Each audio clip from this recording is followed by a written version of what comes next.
सो get ready, बिल्कुल zero से super hero.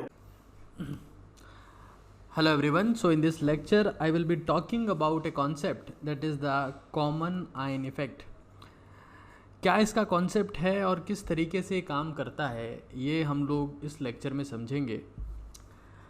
तो डेफिनेशन की बात की जाए तो उसको तो हम बाद में समझेंगे, पहले एक बार कॉन्सेप्ट के ऊपर आते हैं. What is the concept? जैसे मान लीजिए let's if you talk about the acetic acid, right? We are talking about the acetic acid and this is acetic acid. ये डिसोसिएट होता है H प्लस में और एसिटेट आयन में, ठीक है. तो इसका एक स्पेसिफिक डिसोसिएशन कांस्टेंट होता है, इसको हम लोग कहते हैं Ka. तो Ka की वैल्यू आप लोग लिखोगे H plus CH3CO minus and divide by the concentration of CH3COH. Okay, so this is the Ka. ये वैल्यू जो है, now Ka is constant, it is dissociation constant of acid.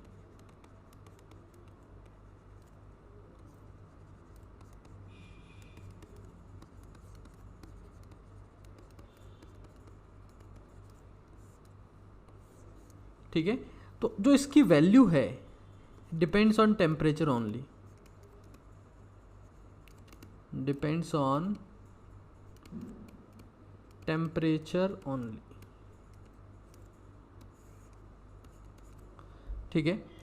अब मान लीजिए यहाँ पर इन ए कंटेनर, या आपके पास में कंटेनर है और उस कंटेनर में let's see we draw a container.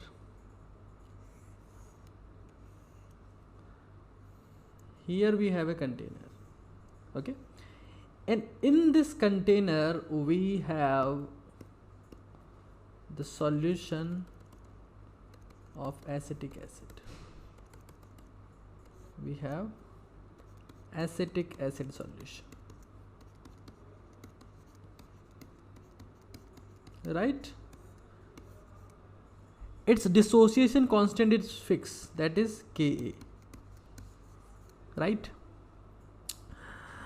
अब हम लोग क्या करते हैं, कॉमन सेंस की बात है कि रिएक्शन रिवर्सिबल होती है, तो इस रिएक्शन के होने पर equilibrium is established.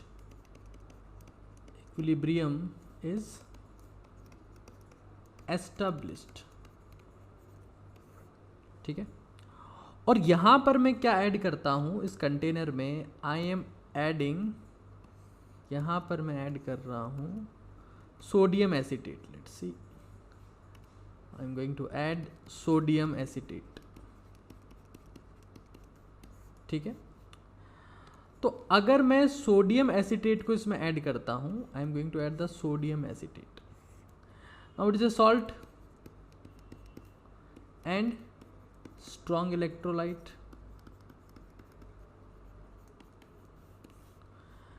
And it has a common ion.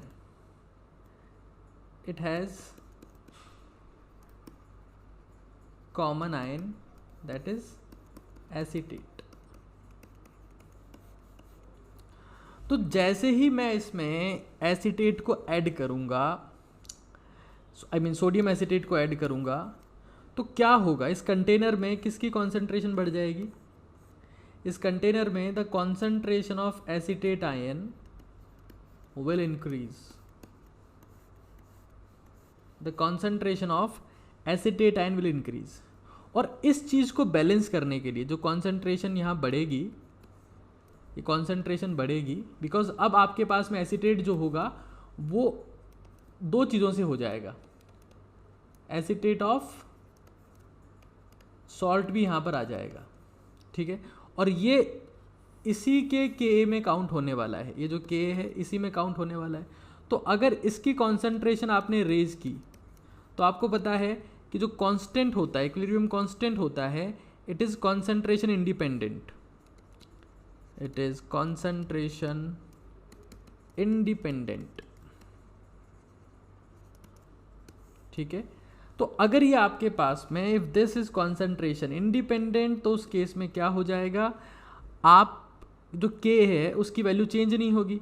आप अगर इसकी वैल्यू बढ़ा रहे हो और इसकी वैल्यू चेंज नहीं होनी है, ये तो बढ़ रहा है और इसकी वैल्यू चेंज नहीं होनी चाहिए, तो उस केस में आप खुद सोचिए रिएक्शन किस तरफ जाएगी, बैकवर्ड। वो क्या करेगी, H+ आयन की कॉन्सेंट्रेशन को कम करने की कोशिश करेगी। जब H+ आयन की कॉन्सेंट्रेशन कम होगी तो रिएक्शन बैकवर्ड जाएगी, इसकी कॉन्सेंट्रेशन थोड़ी बहुत बढ़ जाएगी। At the end Ka will be constant, ठीक है। If you are adding the product, reaction will go in backward direction. This is also known as Le Chatelier principle. This is also known as Le Chatelier principle, ठीक है। तो ये basic सी बात मैंने आप लोगों को बताई है। मैं उम्मीद करता हूँ इसमें थोड़ा बहुत आपको समझ में आ रहा है, right. Now will talk about the definition. What is the definition, all right.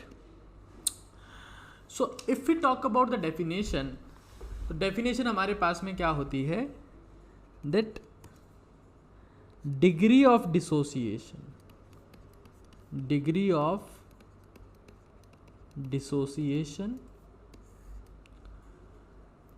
of a weak electrolyte, of a weak electrolyte, okay, is suppressed, okay, suppressed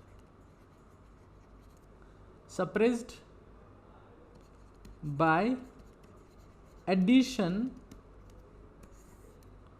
of a strong electrolyte having common ion,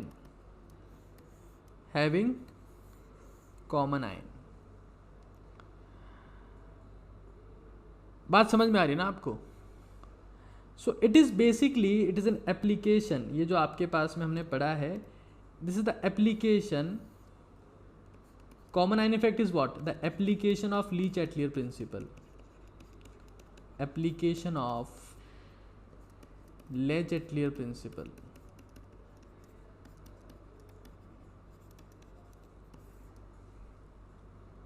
right. इसका मतलब क्या है, that weak electrolyte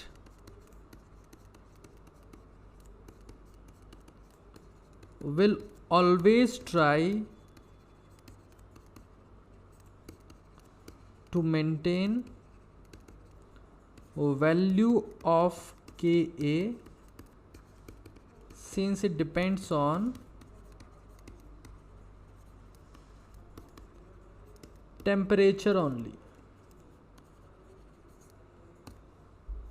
ये हमने कहाँ पढ़ा था, Arrhenius equation में, ठीक है। So the common ion effect is that कि आप जब कोई सा स्ट्रॉन्ग इलेक्ट्रोलाइट ऐड करेंगे तो वो चेंज हो जाएगा। देखो एक बार, जैसे मान लो हमारे पास में है एसिटिक एसिड, इसमें आपने ऐड कर दिया पोटेशियम एसीटेट, तो कॉमन आयन इफेक्ट काम करेगा। हमारे पास में HCN है, इसमें आपने जोड़ दिया NaCN, तो कॉमन आयन इफेक्ट काम करेगा। अच्छा, बहुत बार तो स्ट्रॉन्ग इलेक्ट्रोलाइट के केस में भी अगर आप कॉमन आयन जोड़ देते हैं तो K की वैल्यू कांस्टेंट रखने के लिए रिएक्शन बैकवर्ड चली जाती है। वो अपन सॉल्युबिलिटी जब डिस्कस करेंगे तो थोड़ा उसके बारे में पढ़ेंगे उस वक्त। मान लीजिए हमारे पास में NH4OH है और आपने उसमें NH4Cl डाल दिया, ठीक है। या फिर हमारे पास में फॉर्मिक एसिड है और उसमें आपने सोडियम फॉर्मेट डाल दिया। तो ये सारे के सारे जो एग्जांपल्स यहाँ पर लिखे हैं, these are of common ion effect. तो ये दो बेसिक बातें हैं जो अभी तक मैंने आप लोगों को समझाई है, इसका कॉन्सेप्ट क्या है और इसकी डेफिनेशन क्या है, ठीक है। मैं उम्मीद कर रहा हूँ कि आपको ये थोड़ा बहुत समझ में आ रहा है। अब आगे चलते हैं, इस पे बेस्ड एक आधी प्रॉब्लम करते हैं, उससे आपको ज़्यादा बेटर समझ में आएगा। तो क्वेश्चन हमारे पास में क्या है, क्वेश्चन है Ka ऑफ HCN। HCN का Ka आपके पास में दे रखा है, उसकी वैल्यू है 4 इंटू 10⁻⁻10। ठीक है, ये तो आपको डेटा दिया हुआ है। पूछा आपसे क्या है, पूछ आपसे रहे हैं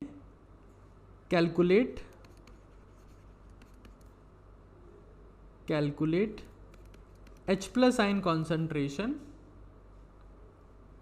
in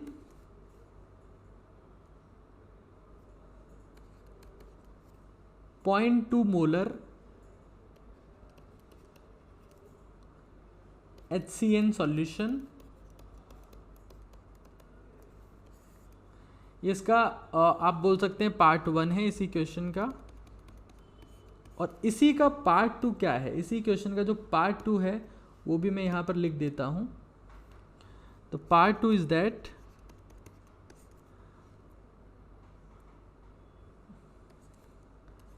calculate H plus ion concentration when 1 molar KCN is added।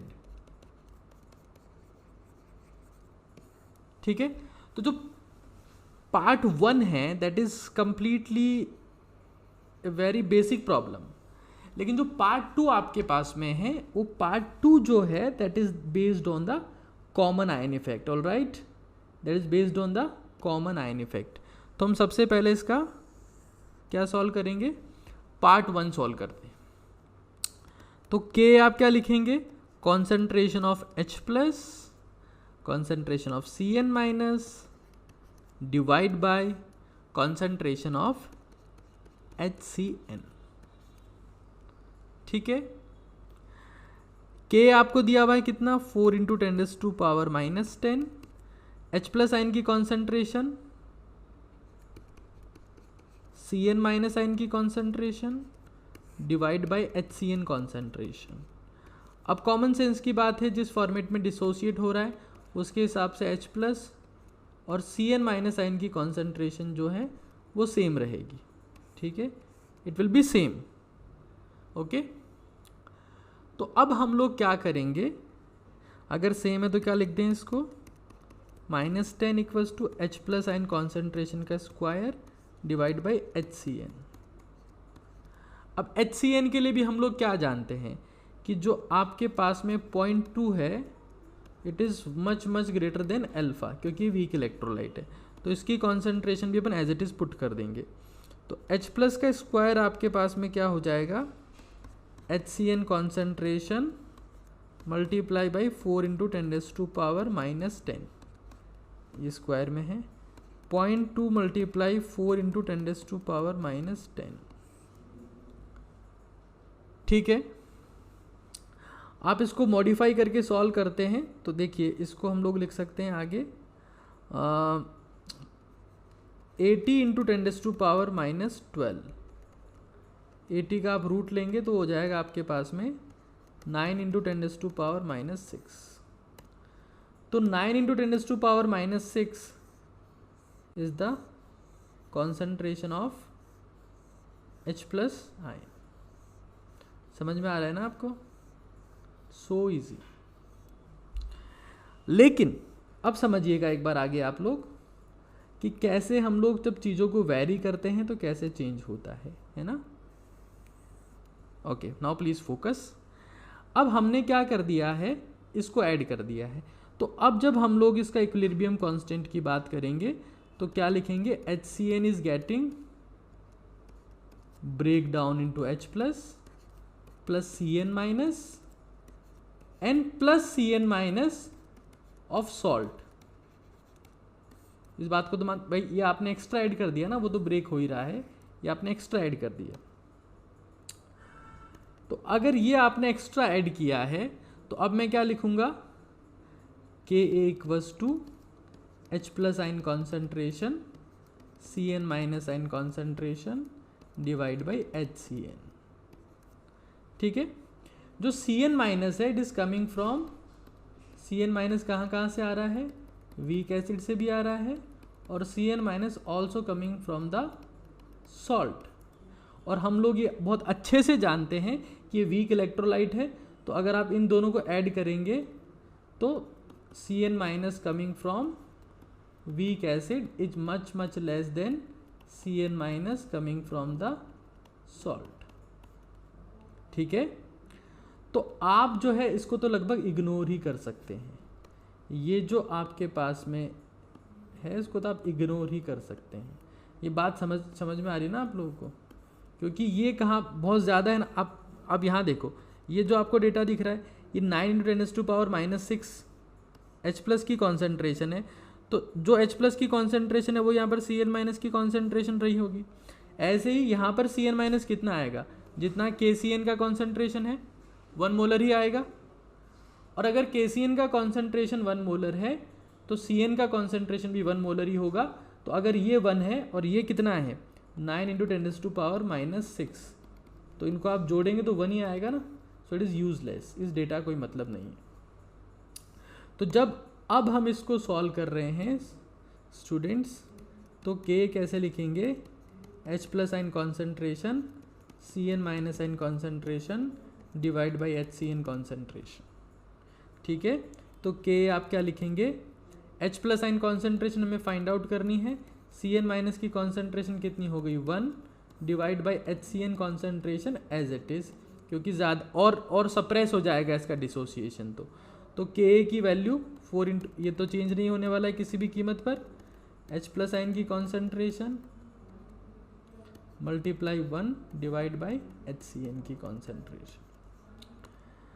अब अगर आप इसको आगे सॉल्व करते हैं तो इसको मल्टीप्लाई करना है, तो H+ आयन की कॉन्सेंट्रेशन कितनी हो जाएगी 4 × 10⁻⁻10 मल्टीप्लाई 0.2, तो कितना आएगा हमारे पास में, इसको सॉल्व करेंगे तो आप 8 × 10⁻11। समझ रहे हैं ना आप लोग, 8 × 10⁻11। तो ये हमारे पास में आंसर आएगा। अब अगर आप दोनों को कंपेयर करते हैं, देखिए एक बार कंपैरिजन आप देखिए, अगर ये हमारे पास में H+ आयन की कॉन्सेंट्रेशन है और यहाँ पर H+ आयन की कॉन्सेंट्रेशन है, आप क्लियरली ये बात देख सकते हैं, you can see it clearly, ये पहली कंडीशन में थी और ये दूसरी कंडीशन में, this is the second condition. तो आप दोनों को कंपेयर करिए, सेकेंड कंडीशन में H+ आयन की कॉन्सेंट्रेशन कितनी आई है 8 × 10⁻11, मतलब कम हो गई ना। इसका मतलब क्या हुआ है, रिएक्शन किस तरफ गई है, रिएक्शन बैकवर्ड डायरेक्शन में गई है। अगर रिएक्शन बैकवर्ड डायरेक्शन में गई है तभी कॉन्सेंट्रेशन कम हुई है। ठीक है, और यहाँ पर ज़्यादा थी। So this is the common ion effect. Upon practically इस चीज़ को सॉल्व करके बता रहे हैं आपको क्वेश्चन के थ्रू कि कॉमन आयन की वजह से होता क्या है। इसकी वैल्यू चेंज नहीं होती, बात यह है, इसकी वैल्यू अगर चेंज नहीं होगी, ये आपने इसको आपने रेज कर दिया तो उसको बैलेंस करने के लिए इसको कम होना पड़ेगा। मैं ये कहना चाह रहा हूँ आपको, this is the common ion effect. ठीक है, तो ये दिस इज द कॉन्सेप्ट। अभी पहले हमने बात करी किसकी, डेफिनेशन की, डेफिनेशन मैंने आपको बता दिया। फिर हमने बात करी कि कॉन्सेप्ट क्या है, वो मैंने आपको बता दिया। फिर मैंने बात करी कि क्वेश्चन किस टाइप का आता है, वो मैंने बता दिया। ठीक है, अब आगे चलते हैं। आगे हमारे पास में एप्लीकेशन कि जो कॉमन आयन इफेक्ट हमने पढ़ा है, what is the application, what is the use of it. तो सबसे इंपॉर्टेंट एप्लीकेशन है the process of precipitation, process of precipitation. देखो वाई एम सेइंग प्रेसिपिटेशन, क्योंकि अगर आप जैसे let's see if you just take an example, ये आपके पास में सॉल्यूशन है, ठीक है, कंटेनर में एक सॉल्यूशन है, इसमें जो भी कंपोनेंट है, लेट्स सी कंपोनेंट ए है, उस कंपोनेंट को मुझे सेपरेट करना है। आपने अपनी ज़िंदगी में जैसे मान लो बहुत बार घर में कोई जो है ख़राब पानी है, गंदा पानी है, तो अगर मुझे उस पानी से उस इम्प्योरिटी को सेपरेट करना है तो मैं क्या करूं, या तो मैं उस इम्प्योरिटी को सरफेस पे ले आऊँ, तब उसको हाथ से निकाल के फेंक दूँ, या फिर उस इम्प्योरिटी को मैं क्या करूँगा, इसको बॉटम पे ले आऊँ। बॉटम पे कैसे ला सकता हूँ मैं? Via common ion effect, via precipitation, क्योंकि why I am saying process of precipitation, it requires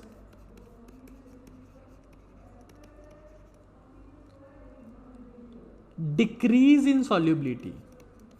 अगर आप किसी भी चीज़ को प्रेसिपिटेट करना है तो उसकी सॉल्युबिलिटी को आपको डिक्रीज करना पड़ेगा, और सॉल्युबिलिटी को डिक्रीज करने का तरीका क्या है? वे टू डिक्रीज सॉल्युबिलिटी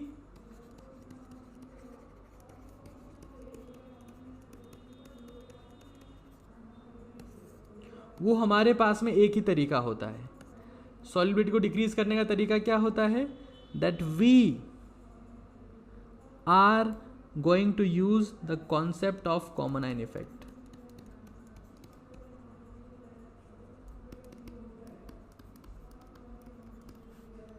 ठीक है, तो किसी भी सॉल्यूशन में अगर आपके पास में कोई ऐसी चीज़ है जिसको आप निकालना चाहते हैं तो आपको ये तरीका अप्लाई करना पड़ता है। अब देखो एक बार इंडस्ट्री में कहाँ यूज़ होता है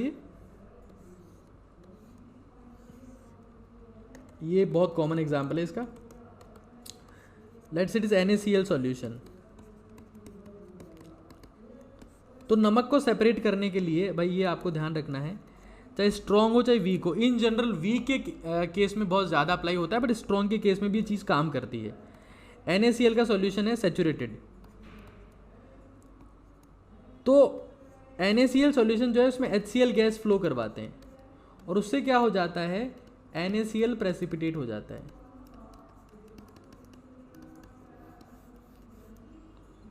सॉल्टिंग आउट प्रोसेस बोलते हैं इसे, सॉल्टिंग आउट प्रोसेस। क्या बोलते हैं इसे? Salting out process. मतलब आप किसी सॉल्ट को जो है वो सॉल्यूशन से आउट कर रहे हो। कैसे कर रहे हो?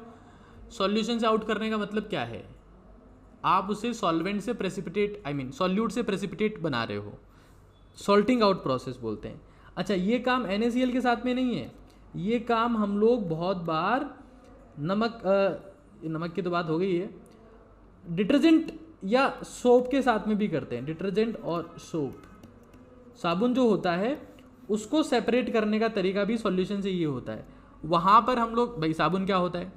व्हाट इज साबुन? साबुन इज सोडियम और पोटेशियम स्टीरेट इन जनरल। तो हम क्या करते हैं, उससे KCl या NaCl पास कर देते हैं, तो सोडियम या पोटेशियम स्टीरेट जो होता है वो प्रेसिपिटेट हो जाता है। तो सॉल्टिंग आउट प्रोसेस में कुल मिला के अगर एक वर्ड में कहा जाए that what is the use of common ion effect, तो हम लोग क्या बोलेंगे? सॉल्टिंग आउट, है ना, क्योंकि साबुन भी एक तरीके से सॉल्ट ही है, बाकी सॉल्ट आपके पास में होते हैं। तो सॉल्टिंग आउट प्रोसेस में इसका हम लोग यूज़ करते हैं। ठीक है, तो अभी आप लोगों ने कॉमन आयन इफेक्ट पढ़ा। अब मैं एक और चीज़ तो थोड़ी एक्स्ट्रा आप लोगों को बता रहा हूँ, that is uncommon ion effect. कि अनकॉमन आयन इफेक्ट क्या है ये हमको समझना है ना। तो देखो एक बार, फॉर एग्जाम्पल हमारे पास में AgNO3 है, और AgNO3 जो है वो डिसोशिएट होके बनाता है Ag+ और NO3-।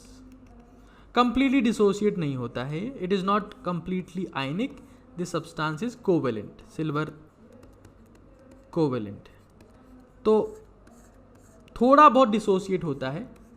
अब आप क्या करते हैं, आप इस कंटेनर में, जिस भी कंटेनर में ये है उसमें आप मिला देते हैं, we add NaCl। 1 second please, आपने इसमें क्या मिला दिया? NaCl। तो NaCl तो ब्रेक हो जाएगा हाथों हाथ, किस में? Na+ में और Cl- में। अब वो जो Cl- है जो कहाँ से आया? Na से, वो इसके साथ में रिएक्ट करके इसको ले जाएगा पेंदे में, क्या बना देगा? AgCl। इसका प्रेसिपिटेट बन जाएगा, वाइट PPT बनती है इसकी, वाइट प्रेसिपिटेट ऑफ AgCl। तो अब आपने क्या किया, जैसे ही ये यहां से कम हुआ तो रिएक्शन किस तरफ जाएगी? बैकवर्ड या forward? Forward. Common ion effect में किस तरफ जाती है रिएक्शन? बैकवर्ड डायरेक्शन में। और अनकॉमन में किस तरफ जाती है? फॉरवर्ड। इस कॉन्सेप्ट को हम लोग आगे फिर से पढ़ेंगे सॉल्युबिलिटी में, कि किस तरीके से आप सॉल्युबिलिटी के कॉन्सेप्ट को यूज करते हैं। तो अनकॉमन आयन इफेक्ट है ये।